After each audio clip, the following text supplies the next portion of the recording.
David Marsh as Dracula. by Bram Stoker. Adapted for radio by ERIC MACDONALD.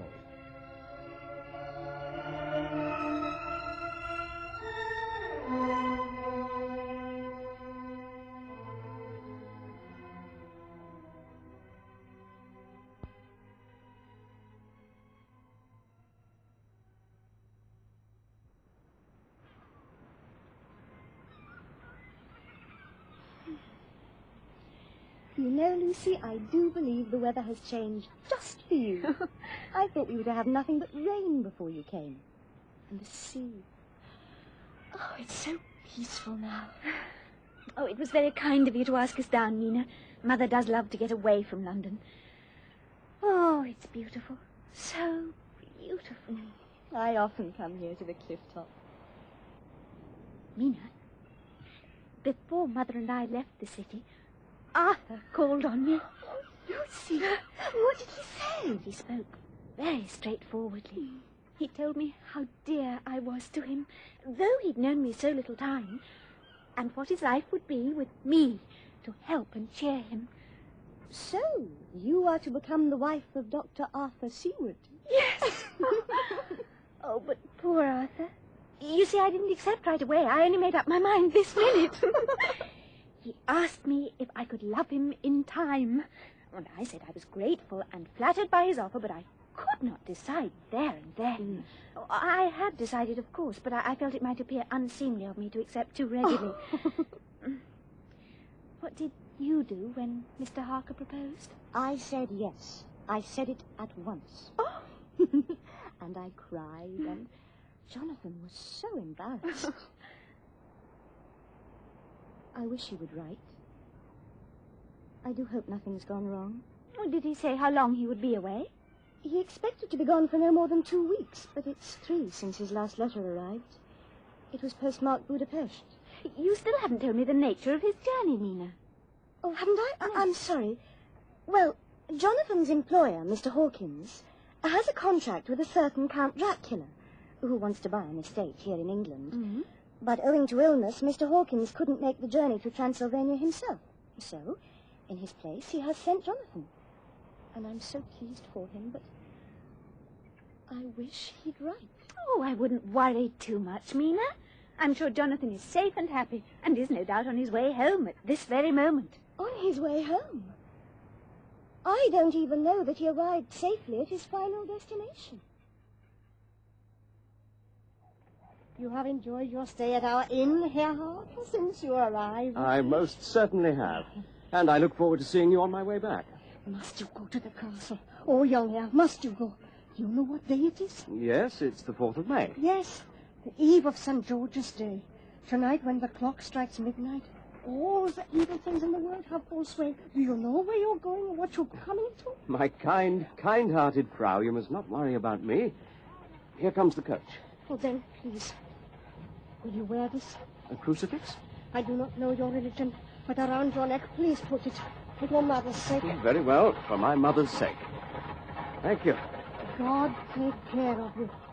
For mein Herr, Yes, Herr Harker. when you are ready, sir. You know I'm to be met by Count Dracula's own coach at the Borgo Pass. The Borgo Pass.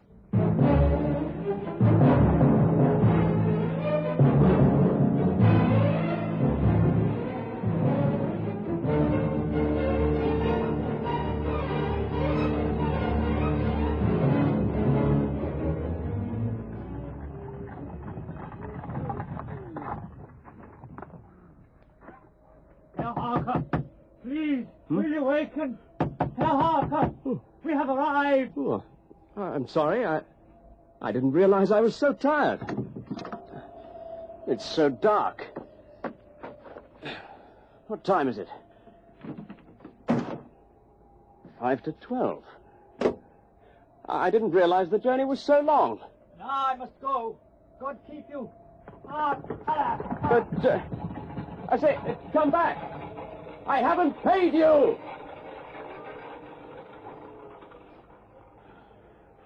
Oh, well, nothing to do now but wait. Wolves. Well, as long as they keep their distance.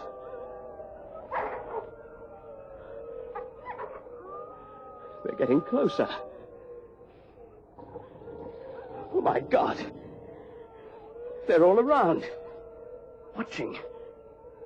Why are they waiting? As if they're waiting for one final command. Oh. Help! Help me! Help! Here! Oh, thank God! Get in quickly, please.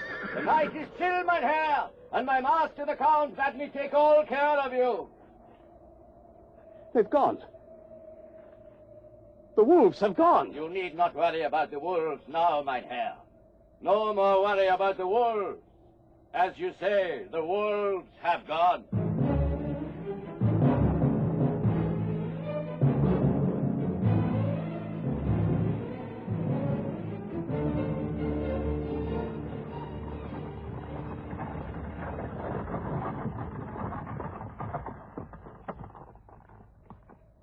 Castle Dracula, mein Herr. Thank you. I will see that your luggage is taken to your room. Please, you are expected. You must knock loudly. Thank you.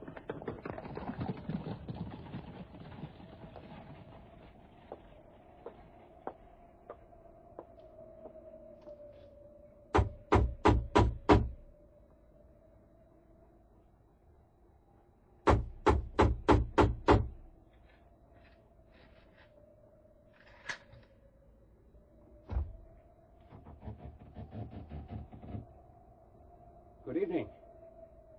Count Dracula? I am Dracula, and I bid you welcome to my house, Mr. Harker. Come in. Thank you. Come, I will show you to your room. You will need, after your journey, to refresh yourself. I trust you will find everything you need. When you are ready, come into the other room next to your own, where you will find your supper prepared. Ah, Mr. Harker, I pray you be seated and sup how you please. You're very kind. Thank you. You will, I trust, excuse me that I do not join you, but I have dined already, and I do not sup. Please, help yourself. Thank you. Come now, tell me of the house which you have procured for me. Well, sir, the estate is called Carfax. It contains in all some 20 acres, surrounded by a solid stone wall. Now, there are many trees on it, which some say makes it in places rather gloomy. But the house?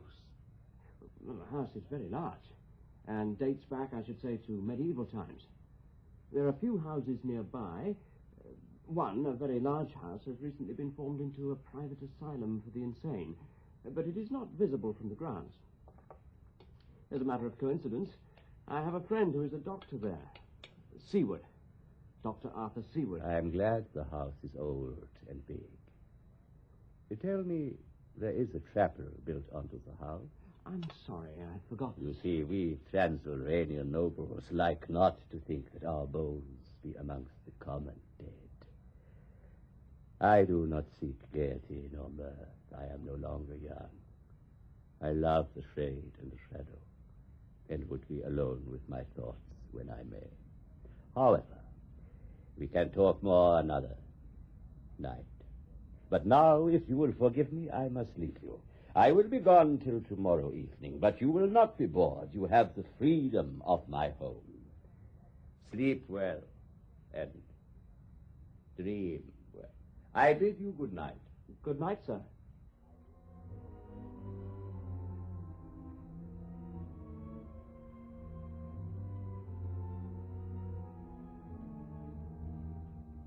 Jonathan Harker's journal, the 9th of May. 5 days have passed since my arrival at this castle, and I have to admit to a certain feeling of unease and fear. Count Dracula has been most hospitable, but is always busy during the day, and in the evening as on the first night he excuses himself for not eating with me because of having dined with friends. Our business proceeds slowly. There are also certain odd deficiencies in the house. Considering the extraordinary evidence of wealth around me, it is strange that there are no servants, and yet everything is kept in the best order. The Count has given me access to almost all of the rooms in the castle, including a most splendid library which keeps me occupied during the daytime. But there is no freedom to go outside. The main door is kept locked. I have been unable to post any of my letters, either to Mina or to Mr. Hawkins, my employer. The Count attends to that. It has also come to my notice that there are no mirrors in the castle, and something concerning this happened to further a fear I have of the Count himself. Has it been an illusion? It happened yesterday evening before dinner. I had placed my own portable mirror before me and was in the midst of shaving when suddenly I felt the Count's hand upon my shoulder. Good evening, my friend. What is wrong? I didn't hear you enter, sir. My razor slipped. I've cut myself, I'm afraid. Let me see. Is it bleeding? It'll be all right. No. Let me see. Yes. Yes, it is bleeding. Please, sir. My throat. It'll be all right. Forgive me. I'm sorry if I frightened you. It's only that you must take care how you cut yourself. It's more dangerous than you think in this country. It was this mirror. I didn't see your reflection in it when you came in, and yet I can see every corner of the room. This wretched thing. The foul bauble of man's vanity. Away with it!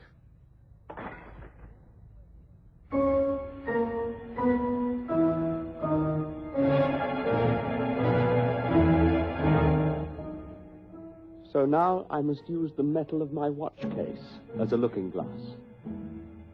I cannot describe the look in the Count's eyes as he let go of my throat. Only afterwards did I realize at what he was gazing with such malevolence. The crucifix the good innkeeper's wife had made me hang around my neck.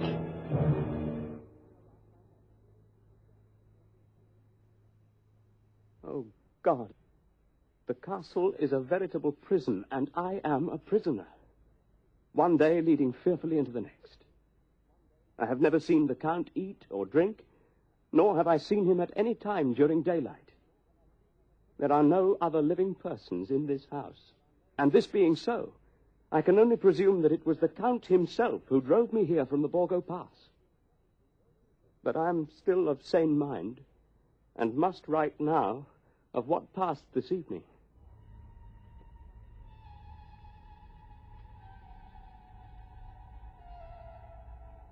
The Count left me early, locking himself in his room. Determined to find some way out, I tried all of the rooms, including the ones which were generally locked. The last door I tried was only locked by some dislocation of wood and iron and gave way to pressure. I found myself in an octagonal room with one window overlooking that side of the castle in which the Count's room is placed. I opened it and looked out towards his window. How my mind cringes at the memory. For almost immediately, I observed a dark shape emerge from that window and, like a giant bat with wings outspread, crawl headfirst down the steep face of the castle walls. For a moment, before vanishing into the shadows at the bottom, the head was upturned. Dracula himself. Sickened, I fell into a faint.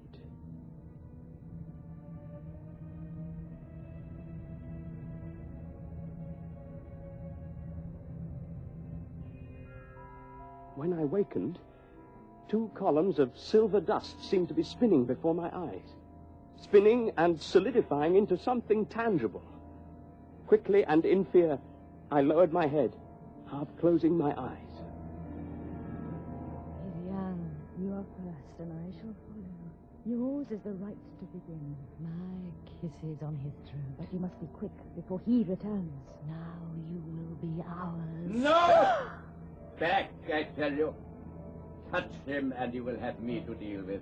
Are we to have nothing tonight? I promise you, when I am done with him, he will be yours.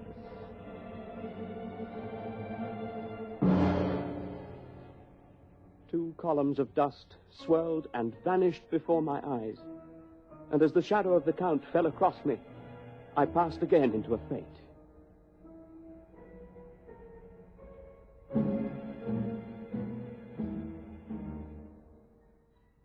I write this in bed.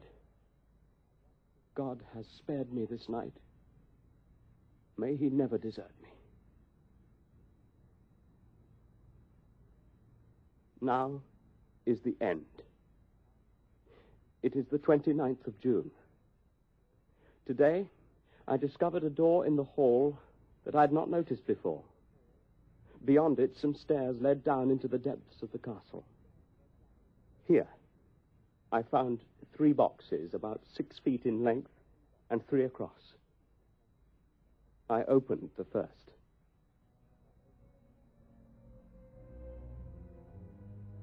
There lay the Count on some damp, newly turned earth. He lay looking as if youth had been half renewed. The cheeks were fuller, and the white skin seemed ruby red underneath. The mouth was redder than ever, for on the lips were gouts of fresh blood, which trickled from the corners of the mouth and ran over the chin and neck. He lay like a filthy leech, exhausted with repletion. His hands were crossed on his chest. He was either dead or asleep. I could not say which. The eyes were open and stony, but without the glassiness of death. For in them I saw such hate as I have never seen before. But worse, far worse, was the froth of congealed blood that had clotted on his lips. As I leaned over the coffin to search his pockets for the keys, the stench of decay reached and filled my nostrils. I could go no further. Now there is no choice. I must try and scale the castle walls. If there is any approach to escape and sanity, then I must take it.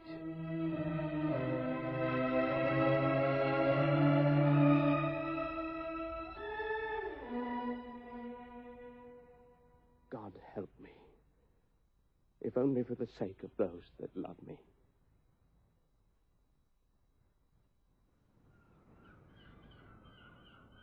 Where is your mother, Lucy? Oh, she's gone into the village to do some shopping. Oh, Mina, Arthur is calling to see me. I expect him at any moment. Have you told him yet that you intend to accept his offer of marriage? 2 days ago. I had a letter from Mr. Hawkins today. He's had confirmation that Count Dracula will shortly be arriving in this country. And news of Jonathan? The Count informed Mr. Hawkins that Jonathan left his castle immediately his duties were completed. Oh, Lucy.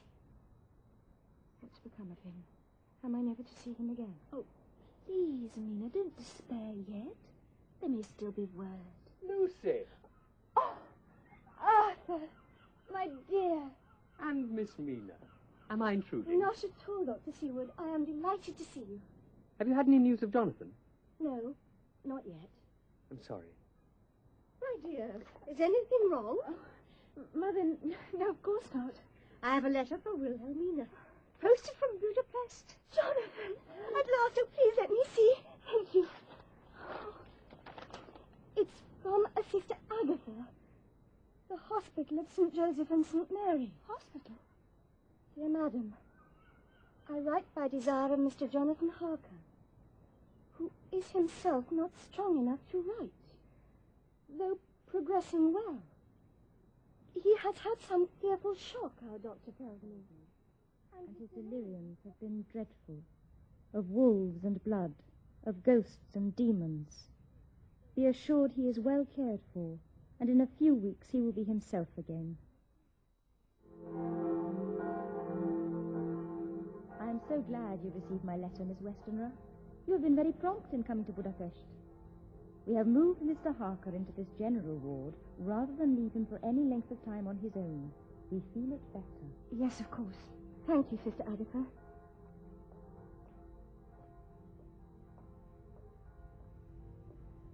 Hello, Jonathan. Mina, is it really you? Yes, my love. Oh, my darling. I cannot talk now about what has happened.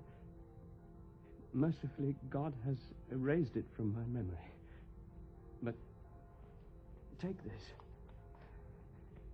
It's my journal. Yes. It's all there. My stay at Castle Dracula, everything. Read it if you will, but never let me know. Never. Please. Oh, my dear.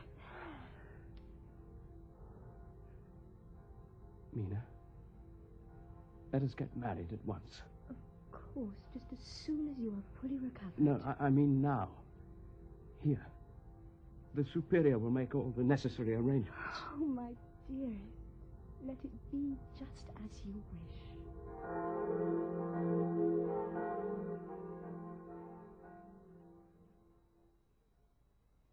Oh, Jonathan, it's so good to see you back home safe and sound and looking so well. Thank you. Married life obviously agrees with you. It is agreeing with us both, Mrs. Westenra. But where is Lucy? Oh, my dear, I didn't want to worry you while you were away, but I'm afraid Lucy's been extremely ill. Oh, no. Arthur's with her now. He hardly leaves her bedside. Dr. Seward. Miss Mina, Jonathan, how good to see you. Thank you, but how is Lucy? No better, I'm afraid. I've done everything I possibly can, but each morning I find her growing more weak. What seems to be the matter? Well, lack of blood as far as I can make out, but I don't understand it. I can find nothing in the blood, no germs, no trace of anemia. I don't know. I just don't know. Have you discussed the case with anyone? I've written to a friend of mine, Professor Van Helsing of Amsterdam. He knows as much about obscure diseases as anyone in the world.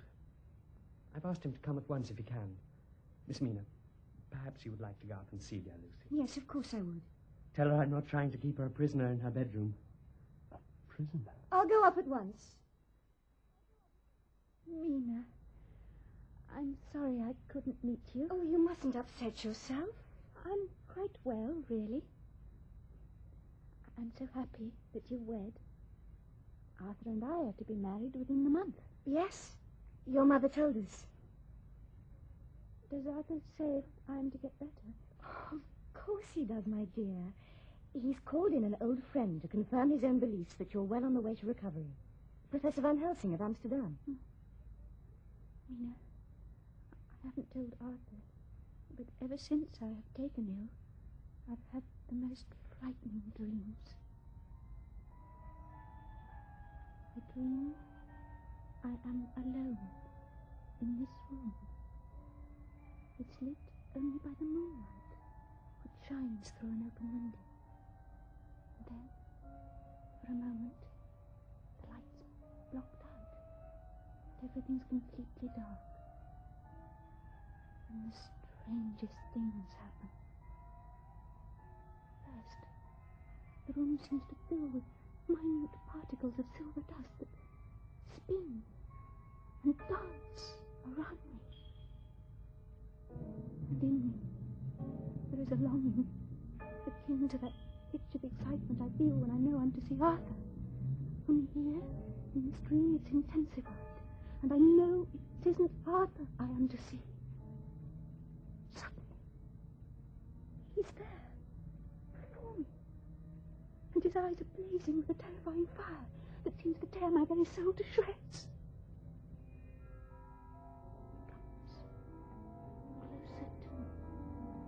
And almost. And with a sort of brazen abandonment, I toss back my head. He smiles. His mouth is so red. His teeth so sharp. kisses me on the throat. Lucy. Oh, my dear. That can easily be explained. Can it? Yes. Those marks on your throat. I think you've scratched or pricked yourself there recently. A brooch pin, most probably. Oh, but the dream. It seems so real.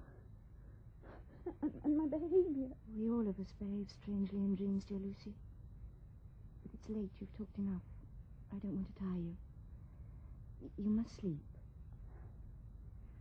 Oh, open the window before you go, will you? And tell Arthur I will see him tomorrow. Yes, of course. And I'm sure after a good night... Oh, what is it? It was sitting on the ledge. It's gone now. A bird? No, it looked more like a bat.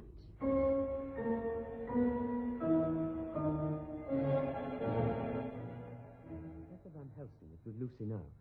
He arrived earlier this morning. He's been with her for over an hour. So you don't know what his diagnosis is yet? No, but God knows she has never looked so ill as she looks today. Young friend, you say that you called me just as soon as it was possible? Yes, of course, And Professor. yet it does not seem possible that... Oh, you will accept my pardon. I thought you were alone. Professor Van Helsing, I would like you to meet a very good and dear friend of mine, and of Miss Lucy, too, Mrs. Harker. Professor? I am honored, dear lady. You, too, therefore, have the concern of the child who is in such danger. Indeed. She has lost a very great amount of blood. It will be necessary to make the transfusion as soon as possible. Professor, what is the cause? You will both please believe me, for what I have to tell you is strange and terrible, but it is true. Miss Lucy is the victim of the vampire. Vampire? A bat. And its diet is blood, dear lady. Could it have escaped from some zoological garden? And surely I thought these creatures were only known to attack sleeping cattle and Seward. Arthur, you do not understand, and it will be difficult. But for many years now, you have known me and you have trusted in me. You know that I am not a man of fancy. But when I tell you that your beloved Lucy is in great danger from the undead, perhaps then you wonder if I am becoming mad. But does every legend have its basis in fact, we wonder? I have studied this subject for long now. Is it possible for some to go on living by drinking the blood of the living after they have been presumed dead? Can a man to a wolf be turned? A wolf? And what strange creatures exist on the seabed? Oh, science wants to explain all. And if it explains it not, then it says there is nothing to explain. Yet we see around us every day the growth of new beliefs.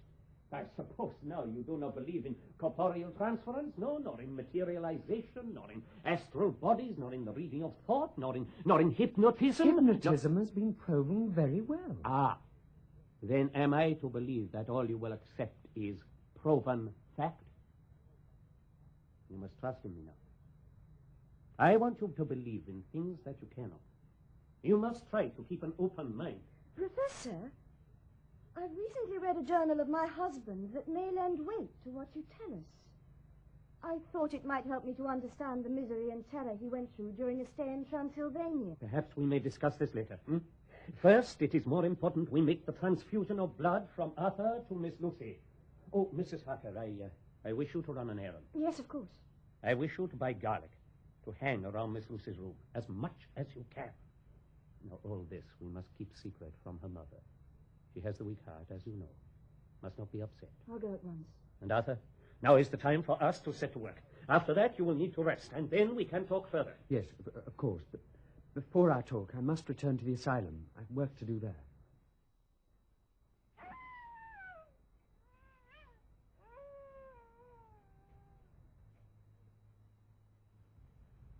Did you call me, sir? Warder, I wondered if you heard that cry just now. Yes, sir, I heard it.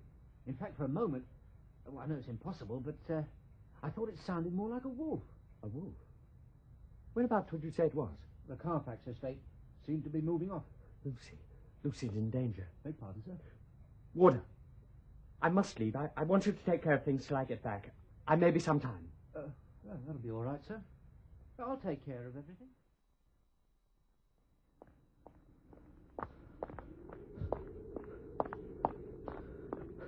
Excuse me, please. Oh, I'm sorry, I didn't see you.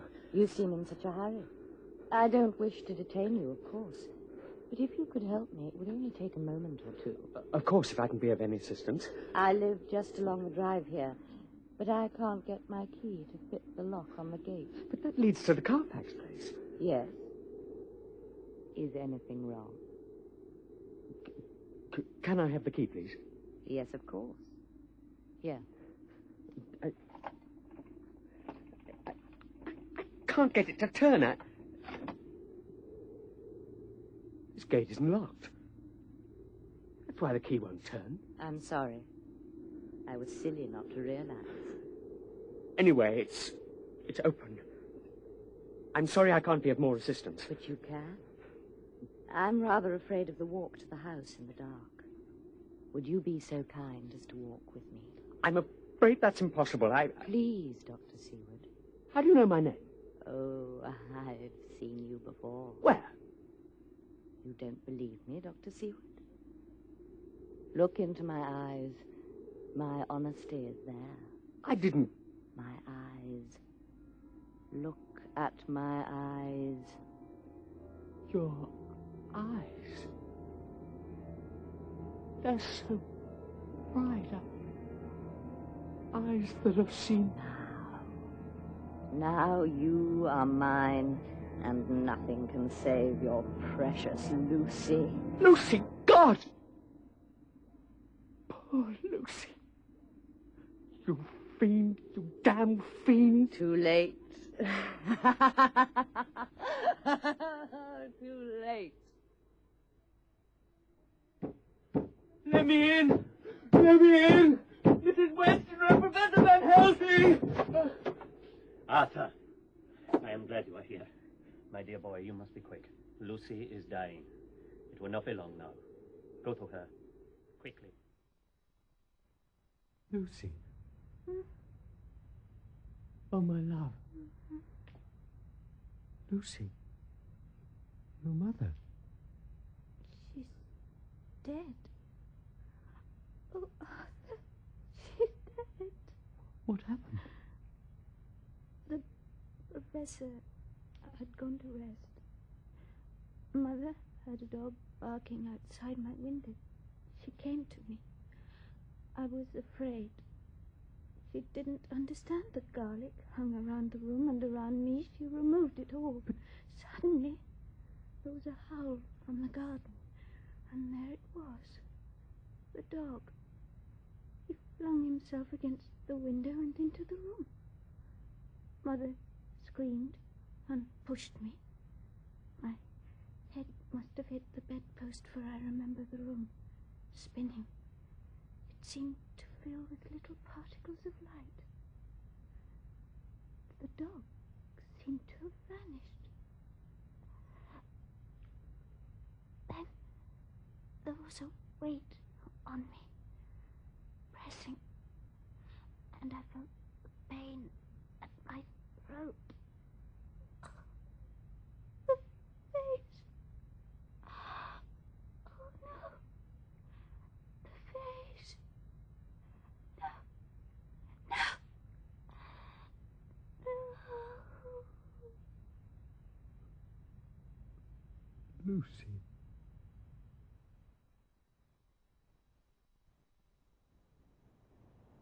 Jonathan, dear, this is Professor Van Helsing. He wishes to speak to you. No, please, do not rise. I'm honored to meet you, sir. Arthur Seward has told me about you. I hope you will accept me as your friend, and will not be annoyed by any questions I might ask you. If I can be of assistance. Recently, you returned from Transylvania. Oh, Professor... Oh, it's all right, Mina. You were there to do business with a certain Count Dracula. Dracula, yes. Has it ever occurred to you that this man might have arrived in this country? He can't be here. Mr. Hawkins would have told me if he had moved into Carfax. Your employer has been very ill recently. He has been unable to tell me anything himself, apart from the fact that he received an invoice for the delivery of 3 large boxes to Carfax. This was shortly after a letter from the Count saying that you had left and that he himself would be leaving shortly for England.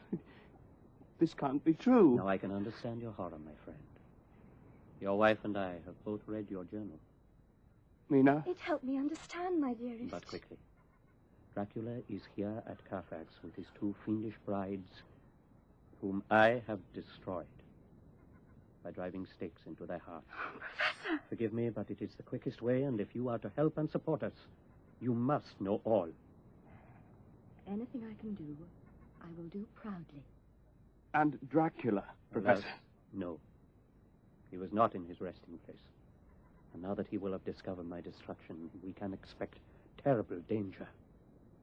Now, Jonathan, you have no doubt read in the papers reports of the beautiful white lady who has been trying to lure innocent children from their homes at night. Yes. Have you any idea who that lady might be? No. Miss Lucy. Lucy! Please, dear lady, she is no longer the Lucy you knew. She is completely evil now. You see, Jonathan, this lady did not die of anemia. She was claimed by Dracula to be one of his unholy brood. Does Arthur know of this? Knows, and is accepting it as the brave creature he is. He will help me to finish a most unpleasant task. No. Not that. Not to Lucy's body. Do I also have your support? It will be needed, lest the Count should try to intervene. You have my support. Then I shall come too. No, my dear lady. We do not wish the Count to set eyes on you. At home, you will stay. Our friend Jonathan, you will meet me and Dr. Seward at the graveyard tonight at the 11th hour by the willow near Miss Lucy's tomb.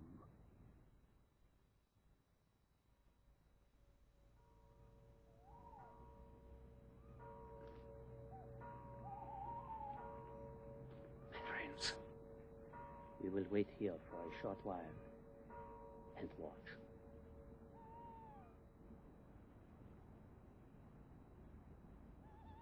Look. Yes. Over there. Through the trees. The White Lady. Oh, God. It's Lucy. Quiet. The tomb is locked. How can she get in? Watch. Column of silver dust. And she is gone. Now she is at rest. The rest of the damned. Come. The key to the tomb, Arthur. Now.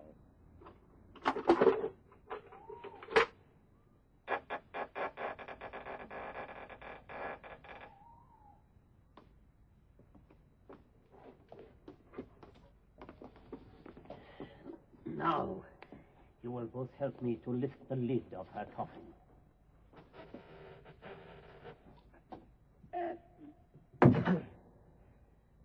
Lucy. As I first knew her. The life and color you see in those cheeks is not her own. The blood that flows in those veins is the blood of those who would become like her, unless we are quick. Arthur. Look again. The face is altered. Her teeth so sharp. The mouth cruel. Here is the stake, Arthur. Place it on her breast. Now the mallet. You must strike hard and with precision. I cannot. It is right that it is you who do it. God, give me strength. God, rest her soul.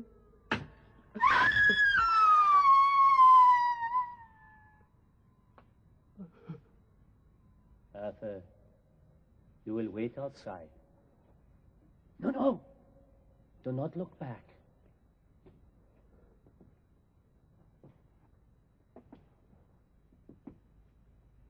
Jonathan, in my bag, a small surgical saw. Thank you. Now, if you will hold the head Steady. Professor. It is necessary. Good. That is it.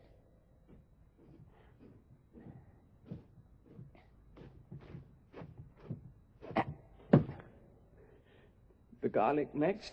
Yes. Now to fill the mouth with it. So. And so. That is it. Now she is no longer the undead. Good. Now we will put the head back. So. And replace the coffin lid.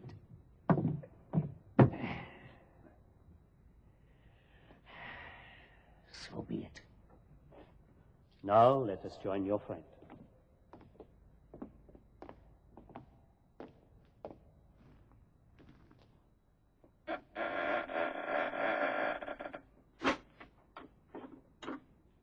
Arthur, are you all right? Is it all over? All over. And we weren't troubled by the Count? No. This has been worrying me. What? In keeping Madame Mina away from where we thought there would be danger. It is possible that perhaps we have left her in greater peril. Alone.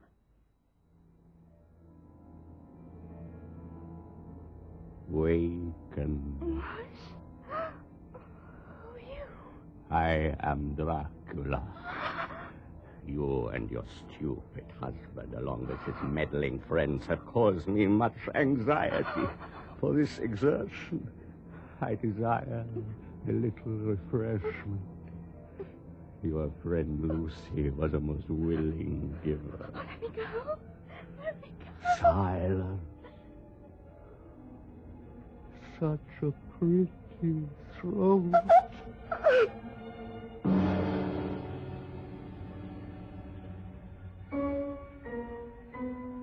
And now, to bind the initiation, I rip this shirt, cut my breast, so, and you will drink the blood, you Caesar.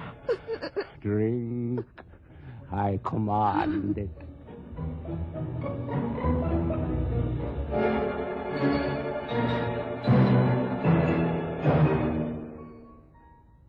So you know now, and they will know before long what it is to cross my path. You are now flesh of my flesh, blood of my blood, kin of my kin, my bountiful winepress for a while, and shall later be my companion and helper. Mina! Mina, open the door! Oh, that's one. The day will come when you will bring him to me, and I shall not fail to do that which I intended for him before. But now it is farewell until I call for you. The room is full of silver dust. He's been here. Madam Mina, are you all right? I wish I were dead. I wish I were dead. Mina, what happened? He made me drink his blood. What does this mean, Professor? It means that unless we are able to destroy this devil, he will claim Mrs. Harker for his own. Oh, God, no! Jonathan, you will stay with your wife while Dr. Seward and I return to Fairfax. We may at the moment be unable to destroy Dracula with the stake, but should we have the opportunity to destroy his coffin before dawn, he will have no sleeping place. Caught in the light, his body will rot and decay, crumble to dust. If we can do this... Then hurry, Professor. I will stay here with Mina. How long have they been gone now? 2 hours. They must succeed, Jonathan. They must. Come in. No good. He has gone. Oh, no. The box was gone and he had destroyed the other two. Well, what are we to do now? There is only one thing to do. It's too late. There's nothing to be done now. Madame Mina, to show a lack of courage is not like you. Of course there's something to be done. Then let us know. The Count will return to Castle Dracula. And we must follow him. Herr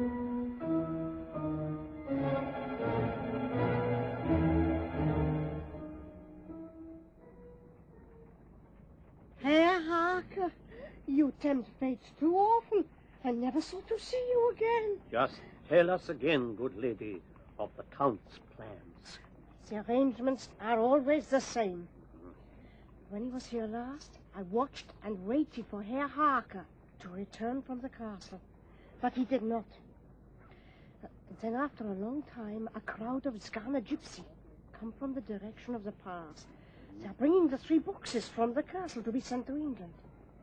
They stop here and tell me this while they eat and drink.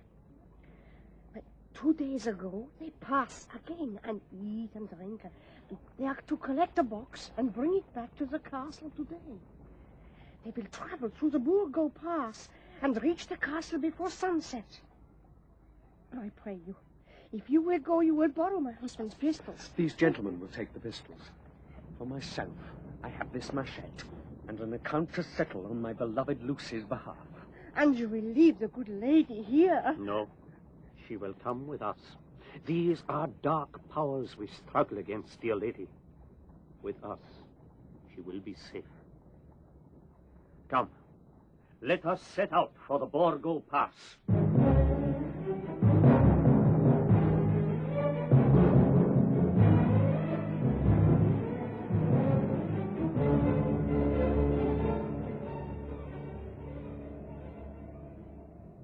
What are you doing, Professor? And make around you, Madam Mina, a circle of holy water through which no evil thing may pass, and which you must not leave. I think I hear them. Soon the sun will be down, and the Count will waken. We must concentrate on getting to the box. Please, darling, be careful. Don't worry, Mina. And be careful to stay within the circle. I shall. No, we will wait here until they are almost upon us. But be very quiet. Now. Halt! There's the box. Careful, Jonathan. Behind you. Thank you. The box. Quick, the box. The sun's setting. Be careful. Be quick. Take that, you... Harker! Are you all right? My side. Oh, swine.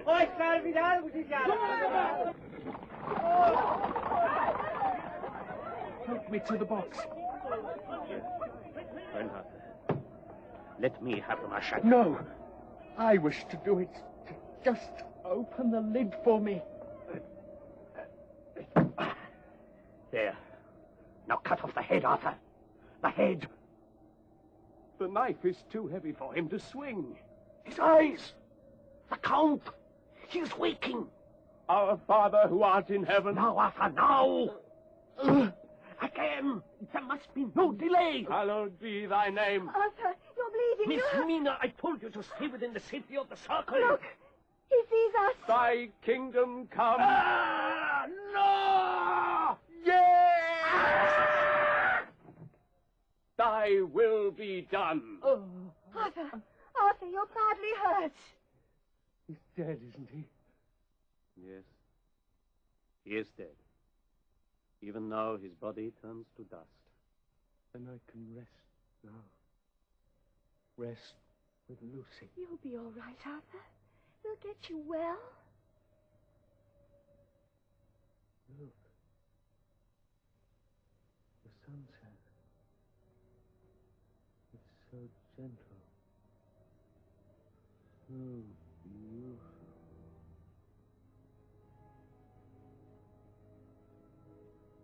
He's dead. Poor, brave boy. But he will be happy now. He's right, you know. It is a beautiful sunset.